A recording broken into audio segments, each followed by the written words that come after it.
Étienne Moreau était l'homme qui réglait tout par contrat, même le vide pesant qui régnait dans sa propre demeure. Veuf, PDG très respecté, et père souvent absent d'une petite fille de 5 ans qui souriait à peine. Lorsqu'il a eu besoin d'une personne pour jouer le rôle de sa compagne à une soirée de gala, il a cru que ce n'était qu'un simple arrangement de plus. Mais il a suffi d'un seul geste, d'un regard, d'une phrase de sa fille pour que tout s'effondre. Est-ce qu'elle peut rester pour toujours? Et c'est là que le mensonge a révélé la vérité qu'il s'était toujours refusé à voir, sa propre solitude profonde. Le salon de réception était bondé d'hommes en costume, de coupes levées et de sourires purement opportuns. C'était la fête de fin d'année du cabinet Hexagone Conseil, une vitrine indispensable pour les actionnaires. Étienne est entré aux côtés de Clémence Duval, élégante, sereine, dans une robe bleu foncé qui attirait tous les regards sur elle. Personne dans l'assistance ne savait qu'elle avait été engagée. Tout avait été méticuleusement répété. Les effleurements, les regards échangés, même les plaisanteries. Dans un coin discret du salon, Alice jouait seule avec un morceau de serviette en papier, qu'elle pliait en formes indistinctes. Lorsque Clémence s'est accroupie près de la fillette, quelque chose a changé. La petite a souri. Elle lui a pris la main. Pour la première fois depuis de nombreux mois, Alice semblait apaisée. Quelques heures plus tard, sur le balcon du salon, la fillette s'est blottie entre eux deux et, avec la franchise brutale propre aux enfants, a demandé en fixant son père « Est-ce qu'elle peut rester pour toujours ?» C'est à cet instant précis que le monde parfaitement maîtrisé d'Étienne a commencé à s'effriter. Étienne Moreau démarrait ses journées de la même manière depuis 3 ans. Réveil à 5h30, café noir sans sucre, chemise repassée laissée par la femme de ménage sur le fauteuil gris. L'écran de son téléphone brillait déjà de notifications avant même qu'il ne sorte du lit. PDG d'un des plus grands cabinets de conseil du pays, il gérait des contrats faramineux avec la froideur de celui qui avait appris très tôt qu'il était dangereux de ressentir. Depuis qu'il avait perdu sa femme, Camille, dans un accident de voiture, sa routine était sa seule armure protectrice. Il élevait Alice seule, mais celle qui s'en occupait vraiment était la nounou, qui partait avant son retour. Dans les rares moments passés ensemble, le silence dominait. La fillette était polie, adorable, et quasiment invisible aux yeux constamment occupés de son père. Un après-midi ordinaire, alors qu'il révisait une présentation, il a reçu un email de la direction. Confirmez votre présence avec accompagnante à la soirée d'entreprise. Attente d'une image familiale positive. Une image, pas la réalité. Étienne n'a pas hésité. Il a passé un appel. Il l'avait déjà fait discrètement auparavant. Il ne voulait aucune implication personnelle, juste quelqu'un qui saurait se tenir. Il avait besoin de l'apparence. L'apparence générait de la confiance. J'ai besoin de quelqu'un de discret, d'élégant, juste pour une nuit. Et c'est ainsi que Clémence Duval est entrée dans son histoire. Au début, ce n'était qu'une autre tâche à rayer de son agenda. Mais dans la voyant interagir avec Alice dans la voiture en route vers la fête, lui demandant des détails sur la robe de sa poupée, complimentant ses dessins d'enfant, Étienne a ressenti une sensation étrange, une gêne, comme s'il était un étranger dans sa propre vie. Pendant le dîner, les regards se posaient sur eux avec une approbation tacite. Clémence souriait aux moments opportuns, posait des questions intelligentes, et Alice refusait de quitter ses genoux. Étienne, de temps en temps, observait la scène comme quelqu'un qui regarde un film lointain. Il ne savait plus lui-même ce qu'il était en train de vivre. Il savait juste que cela fonctionnait. Mais c'est en rentrant chez lui, après le gala, que le véritable ébranlement a commencé. Alice a tiré Clémence par la main, la suppliant de lui raconter une histoire avant de dormir. Étienne a refusé d'un simple geste. « Elle doit partir maintenant, ma fille. C'était juste pour aujourd'hui. » Alice est restée silencieuse. Ses yeux, immenses, étaient remplis d'une interrogation qu'il n'a pas su déchiffrer. C'est là que tout a commencé à s'effondrer pour de bon. Étienne n'avait jamais rêvé d'être père. C'était le rêve de Camille. Elle voulait une maison animée, du bruit, des jouets partout par terre. Lui désirait la stabilité, le silence, des résultats mesurables. Quand elle est morte, Alice est restée. Et avec sa fille est venue la peur de se tromper, d'échouer, de ne pas savoir quoi faire avec ce petit être qui le regardait comme s'il pouvait encore tout arranger dans le monde. Pendant 3 ans, Étienne a géré sa paternité comme il gérait ses affaires, avec un maintien à distance. Tout était sous contrôle, nounou qualifié, thérapeute, routine stricte. Mais la vie manquait cruellement, et il feignait de ne pas le remarquer. La soirée du gala semblait avoir été un succès total. Ses associés l'avaient félicité pour son excellent goût. L'un d'eux, plus audacieux, avait même lancé « Enfin, tu as l'air humain, Étienne. Cette femme à tes côtés, c'est une réussite. » Étienne a esquissé un demi-sourire. C'est à cet instant qu'il a aperçu Clémence en train de rire avec Alice près du buffet de dessert. La fillette l'imitait, essayant de marcher sur des talons, et Clémence jouait le rôle d'une princesse maladroite qui trébuchait. Elles riaient toutes les deux. Elles riaient sincèrement, et Étienne a ressenti de l'envie, envie de cette légèreté, de cette liberté, de l'affection qu'il ne savait pas offrir, et qui semblait jaillir naturellement de cette femme qu'il avait pourtant payée pour une soirée. Le lendemain, Clémence est passée tôt pour rapporter une boucle d'oreille oubliée dans la voiture. Alice a couru pour la serrer dans ses bras.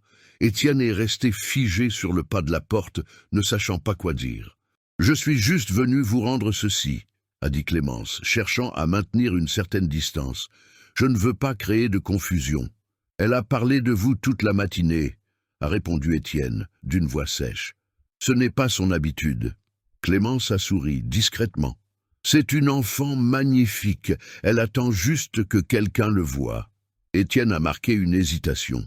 Pour la première fois, il lui a demandé si elle ne voulait pas déjeuner là. Rien de plus. Juste un repas.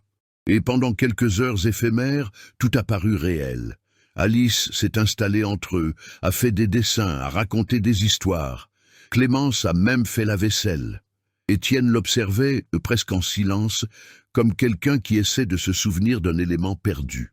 Mais le soir, lors d'une réunion téléphonique avec des investisseurs, l'un des associés a fait un commentaire blessant sur la femme de théâtre qu'il avait amenée à la fête. Étienne a eu un frisson glacial. Le lien de Clémence avec son passé n'était pas un secret absolu. Et par pur réflexe, il a répondu avec une froideur tranchante « Elle n'est rien du tout. C'était juste une professionnelle qui faisait son travail. » Il ignorait que Clémence était juste devant la porte, entendant tout. Elle n'a pas dit un mot. Elle a simplement déposé les clés sur le buffet et est partie en silence. Dans la chambre, Alice a demandé « Elle reviendra demain ?» Étienne n'a pas su quoi répondre. Et là, pour la première fois depuis longtemps, il a senti qu'il n'avait aucun contrôle. Clémence a disparu comme si elle n'avait jamais existé. Étienne a essayé de reprendre sa routine habituelle. Tableau de bord, réunions, appels interminables. Tout continuait de fonctionner parfaitement au bureau, sauf à la maison, sauf Alice. Les premiers jours, elle demandait simplement « Et Clémence ? Elle vient aujourd'hui ?» Puis elle a cessé de demander. Mais elle a aussi cessé de parler à son père. La nounou l'a remarqué en premier. Alice ne voulait plus manger, elle refusait son bain. Elle passait des heures à regarder par la fenêtre, sa poupée dans les bras. La même que Clémence avait complimentée. Étienne se disait que ce n'était qu'une mauvaise passe, que ça allait passer, qu'elle était juste fatiguée. Mais un soir, en entendant ses pas légers aller aux toilettes, il a vu le pyjama de sa fille mouillé. Elle avait recommencé à faire pipi au lit. « Qu'est-ce qui t'arrive ?» a-t-il murmuré, davantage pour lui-même que pour elle. Alice n'a pas répondu. Elle s'est juste recroquevillée sous la couette, serrant la poupée contre sa poitrine. Au travail, il a commencé à accumuler les retards. Il a raté une présentation essentielle. Sa secrétaire lui a demandé si tout allait bien. Il a répondu que oui. Il répondait toujours que oui. Mais un mercredi soir, en ouvrant le réfrigérateur pour servir un jus à Alice, il a trouvé un dessin d'enfant collé avec du ruban adhésif sur la vitre intérieure. C'était simple, naïf, lui, sa fille et Clémence. Tous les trois se tenaient la main. Dans le coin inférieur, un cœur mal dessiné. Étienne est resté là, debout, incapable de refermer la porte. Plus tard, il est entré dans la chambre de sa fille et s'est assis sur le bord du lit. Il a tenté de lui caresser les cheveux. Elle a fait semblant de dormir. Elle te manque, a-t-il demandé. Alice a tourné son visage. Ses yeux étaient ouverts, larmoyants. C'est à cause de moi? Tu l'as renvoyée parce que je l'aimais bien? Étienne a dégluti difficilement. Non, mon amour, ce n'est pas ça. Elle a fermé les yeux, serrant encore plus fort sa poupée. Tu finis toujours par renvoyer tout le monde. Ce fut un coup terrible, et il n'a pas su comment se défendre. Le lendemain matin, il a pris une décision radicale. Il irait retrouver Clémence. Il a trouvé son contact enregistré comme accompagnant événement. Il a envoyé un message concis, pas de réponse. Il a appelé, boîte vocale. Il a envoyé un autre message. Il a attendu. En fin d'après-midi, il a pris son courage à deux mains et a conduit jusqu'à l'immeuble où elle vivait. Une dame âgée a répondu à l'interphone du rez-de-chaussée. Elle a dit que Clémence avait déménagé 2 jours plus tôt, sans donner d'explication, sans destination précise. Étienne est rentré chez lui les mains vides et le cœur rempli d'incertitude. Il s'est assis par terre dans la chambre de sa fille pendant qu'elle dormait. Il a regardé les dessins collés au mur. Clémence apparaissait dans chacun d'eux.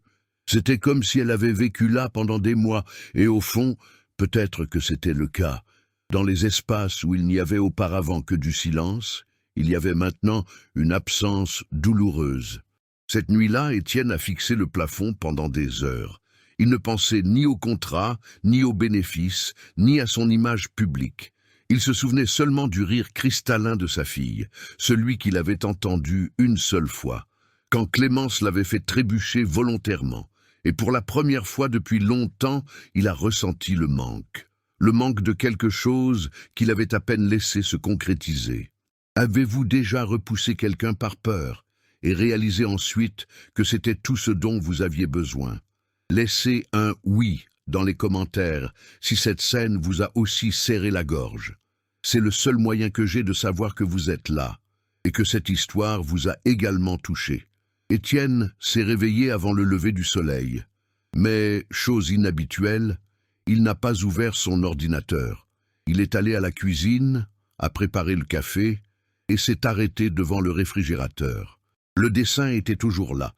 Il a délicatement retiré le papier et s'est assis à table, fixant ses 3 silhouettes se tenant la main. Il a fermé les yeux. Un vieux souvenir est remonté sans prévenir. Camille, son épouse, riant aux éclats en trébuchant sur le tapis du salon, enceinte d'Alice, lui affolé tentant de l'aider et elle lui disant « Étienne, tu n'as pas besoin de tout réparer, reste juste avec moi ». Cette phrase a résonné fortement en lui. Il a réalisé qu'il avait passé sa vie entière à essayer de tout réparer. Mais Clémence n'avait pas besoin de cela, Alice non plus. Elles avaient juste besoin qu'il soit là. Plus tard, il a trouvé un jouet oublié d'Alice sur la banquette arrière de la voiture. Un petit microphone en plastique. En appuyant sur le bouton, un enregistrement rauque a retenti. « C'est la chanson que Clémence a chantée », disait la voix excitée d'Alice. Étienne a serré le jouet fortement. Il a pris une grande inspiration. Il a saisi son téléphone et a ouvert la dernière conversation avec Clémence. Il a écrit « J'ai été lâche et stupide. Je t'ai traité comme une simple fonction, alors que tout ce que tu as fait, c'est t'occuper de ma fille comme personne d'autre n'en a été capable. Je ne sais pas comment rattraper ça, mais j'aimerais essayer. Pas pour ce que les autres peuvent voir, mais pour ce que j'ai enfin commencé à percevoir. » Il a hésité avant d'envoyer, mais il a appuyé sur le bouton. Et pour la première fois, il a senti que quelque chose à l'intérieur de lui se remettait en mouvement. Ce n'était ni une certitude, ni du courage pur. C'était juste une volonté tranquille, d'essayer à nouveau. Il ne savait pas si ça marcherait, mais pour la première fois, il voulait faire l'effort. Étienne n'a pas reçu de réponse ce jour-là, ni le lendemain. Mais quelque chose a changé malgré tout. Il a commencé à rentrer plus tôt à la maison. Il emmenait Alice à l'école personnellement. Il s'asseyait à côté d'elle à table pour le petit déjeuner, même quand il ne savait pas quoi dire. Et, petit à petit, elle a recommencé à interagir. Le samedi, la fillette a demandé à faire des crêpes. Étienne n'avait jamais fait de crêpes de sa vie, La pâte a collé, la cuisine est devenue un désastre, et Alice a éclaté de rire pour la première fois depuis des semaines. Il a ri avec elle. C'était maladroit, oui, mais authentique. Le lundi, un message est arrivé sur son portable. « Tu sais que tu ne peux pas effacer ce que tu as dit, n'est-ce pas? Mais j'ai entendu ta voix, et je vais bien. » C'était Clémence.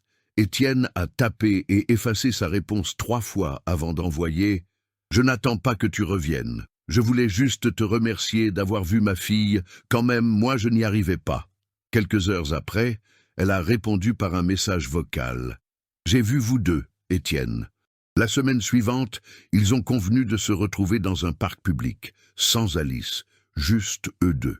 Clémence était différente, plus distante, mais toujours avec cette sérénité dans le regard. Ils ont parlé de choses importantes. Elle a raconté qu'elle s'occupait de sa grand-mère malade et qu'elle était fatiguée des relations qui la traitaient comme jetables. Étienne a écouté attentivement, vraiment écouté. Avant de se quitter, il a demandé « Est-ce que tu voudrais déjeuner avec nous dimanche prochain ?» Elle a réfléchi quelques secondes et a répondu « Je peux essayer ». Et c'était tout ce qu'il avait besoin d'entendre. Le dimanche est arrivé comme une épreuve silencieuse. Clémence est apparue avec une tarte aux pommes faite maison. Alice a couru l'embrasser comme s'il n'y avait jamais eu de séparation. Le déjeuner fut léger, rire timide, conversation courte. Mais une tension flottait dans l'air, comme si tous avaient peur de respirer trop fort et de faire éclater la bulle de fragilité. Plus tard, après qu'Alice se soit endormie, Étienne et Clémence sont restés silencieux dans le salon. Il a tenté de dire quelque chose, mais ne savait pas quoi. « Tu as peur de moi ?» a-t-elle demandé, regardant devant elle sans le fixer. « Non » a-t-il répondu. « J'ai peur de tout gâcher. » Elle a acquiescé. « Moi aussi. » Étienne a commencé à douter de lui-même. Il pensait à Camille, à sa fille, à toutes les manières dont il pouvait encore échouer. Et s'il ne faisait que projeter sur Clémence ce qu'il aspirait à ressentir? Et si Alice créait un nouvel attachement uniquement pour se protéger? Sa tête tournait. Sa vieille carapace menaçait de se refermer. Le mardi, Clémence a annulé un rendez-vous. Elle a dit que tout allait bien, mais qu'elle avait besoin de prendre du recul. Étienne a compris, ou a essayé de comprendre. Le jeudi, alors qu'il révisait des contrats à son bureau, il a reçu un appel de l'école. La coordinatrice, d'une voix posée, a dit « Votre fille a eu une crise aujourd'hui. Tout est sous contrôle. » Mais elle a demandé, en pleurs, pourquoi une autre personne était partie. Étienne a fermé les yeux. Sa respiration s'est bloquée. « J'arrive immédiatement », a-t-il dit, sans réfléchir. Mais alors, le téléphone a sonné à nouveau. Étienne a couru jusqu'à l'école, comme s'il courait contre son propre passé. Il a trouvé Alice, assise sur un banc, à côté de la coordinatrice, le visage rougi, les yeux gonflés par les larmes. Quand elle a vu son père, elle a couru vers lui et s'est accrochée fermement à sa taille. Elle est partie, elle aussi, hein? Sa voix était brisée, mais résolue. Étienne s'est agenouillé là, dans la cour silencieuse. « Non, ma puce. Elle a juste peur, tout comme moi. » Alice l'a regardée, confuse. « Peur de quoi ?» Il a souri tristement. « De ressentir, d'aimer, de perdre à nouveau. » La fillette a posé sa tête sur son épaule et a murmuré « Mais on a déjà perdu une fois. Maintenant, ça pourrait être différent. » C'est à ce moment-là qu'Étienne a compris l'essentiel. Sa fille ne réclamait pas de promesses ni la perfection. Juste sa présence, juste la vérité. Cette nuit-là, il n'a pas dormi. Il a revécu chaque instant en silence, le sourire retenu de Clémence, ses pas attentifs avec Alice, les regards qui n'avaient pas besoin de mots. Alors, il a fait ce qu'il n'aurait jamais cru possible. Le lendemain matin, il est passé chez le fleuriste, a acheté un bouquet simple et s'est rendu à l'ancien appartement de Clémence. La voisine lui a dit qu'elle était chez sa grand-mère, s'occupant d'elle après une petite opération. Étienne a pris l'adresse et a conduit jusqu'à là. Le quartier était plus populaire, la maison modeste. Il a frappé au portail, le cœur battant à tout rompre. Clémence a ouvert, l'air surprise, vêtue de vêtements décontractés, les cheveux attachés à la va-vite. Avant qu'elle ne puisse dire quoi que ce soit, Étienne lui a tendu une enveloppe. « Ceci est le contrat que j'ai utilisé lorsque je t'ai appelé la première fois. Il est vierge maintenant. » Elle a froncé les sourcils. Il a poursuivi. « Je l'ai apporté pour te montrer que je réglais tout avec du papier, même simuler l'amour. Mais aujourd'hui, je veux juste que tu vois ceci. » Il a allumé un briquet. En silence, il a mis l'enveloppe dans la flamme et l'a tenue jusqu'à ce qu'elle se réduise en cendres. Ensuite, il a jeté les cendres à terre et l'a regardé droit dans les yeux. « Si tu veux rester, il n'y aura plus de papier, de clause ou de garantie. Ce sera juste toi, et nous qui essayons, jour après jour. » Clémence est restée silencieuse. Pendant quelques secondes, elle a semblé respirer plus lentement. Ses yeux se sont illuminés. « Et si ça tourne mal ?» Étienne a haussé les épaules. « Alors, ce sera entièrement mon erreur. Mais je ne fuirai pas cette fois. » Derrière elle, sa grand-mère observait par la fenêtre avec un léger sourire. Clémence a tenu le bouquet avec soin. Puis, elle a dit doucement « Tu ne sais pas faire les crêpes, n'est-ce pas ?» Étienne a ri, soulagé. « Alice m'apprend. » Elle a pris une profonde inspiration et a ouvert le portail. Sans contrat, sans faux semblant. Cette fois, c'était sincère. Et l'homme qui avait toujours résolu les problèmes avec des documents a appris que certaines promesses n'ont de valeur que lorsqu'elles sont faites avec le cœur. Des mois plus tard, la maison avait un air différent, non pas à cause des meubles qui restaient modernes, froids, minimalistes, mais à cause des sons. Le bip du micro-ondes, Alice chantant la bouche pleine, Clémence riant d'une blague sans importance. C'était un dimanche matin paisible. La table était couverte de crêpes tordues, de fruits coupés en formes étranges, et d'un jus un peu dilué qu'Alice tenait à préparer toute seule. Étienne est entré dans la cuisine mal à l'aise, portant un tablier ridicule à motif de vachette que sa fille avait choisi. « Papa, aujourd'hui tu es mon commis !» a crié Alice, lui mettant une spatule dans la main comme si c'était une épée. Clémence a ri et a pris son téléphone pour capturer l'instant. « Je n'arrive pas à croire qu'il t'ait laissé faire », a-t-elle commenté, feignant la surprise. Étienne a souri sans rien dire. Il les a laissés prendre la photo. Il les a laissés rire de lui. Et, intérieurement, il a ressenti une paix tranquille. Plus tard, ils se sont assis sur le canapé pour regarder des dessins animés. Alice s'est allongée, la tête sur les genoux de sa belle-mère. Oui, elle utilisait elle-même ce mot désormais, même sans mariage officiel. Étienne observait la scène en silence, le bras appuyé sur le dossier, comme s'il voulait figer ce moment précis. Sur la table basse, le vieux dessin, celui avec les trois se tenant la main, était désormais dans un cadre simple.